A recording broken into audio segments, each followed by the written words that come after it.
আসসালামু আলাইকুম ভিউয়ার্স, কেমন আছেন সবাই? আশা করছি সকলে ভালো আছেন। 2024 সালের ছোট বাচ্চাদের জন্ম নিবন্ধন করতে কি কি কাগজপত্র লাগবে, আজকের এই ভিডিওটি শেষ পর্যন্ত দেখতে থাকুন। ভিডিওটির মূল কাজে যাওয়ার আগে আপনার কাছে ছোট্ট একটি রিকোয়েস্ট থাকবে। আপনি যদি আমার এই চ্যানেলে নতুন হয়ে থাকেন তাহলে অদমের চ্যানেলটা সাবস্ক্রাইব করে পাশের বেল আইকনটি প্রেস করে এরকম ইন্টারেস্টিং ভিডিও পাওয়ার জন্য। আমার এই স্ক্রিনটা যে লক্ষ্য করছেন, এখানে শিশুর বয়স 0 থেকে 45 দিনের মধ্যে হলে যা যা কাগজপাতি লাগবে তা নিচে সঠিক নিয়মে বর্ণিত করা হলো। এখানে প্রথম নাম্বারই রয়েছে ইপিআই টিকা কার্ড অথবা হাসপাতাল স্বাস্থ্যকর্মীর প্রত্যয়নপত্র।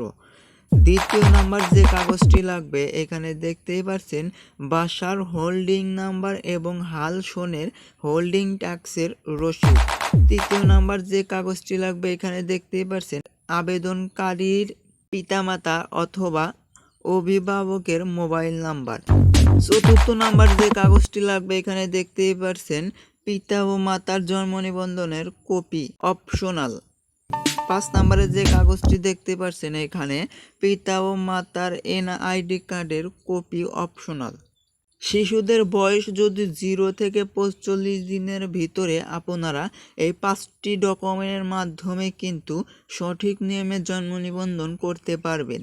এই 5টি ডকুমেন্ট কিন্তু লাগবে 100%।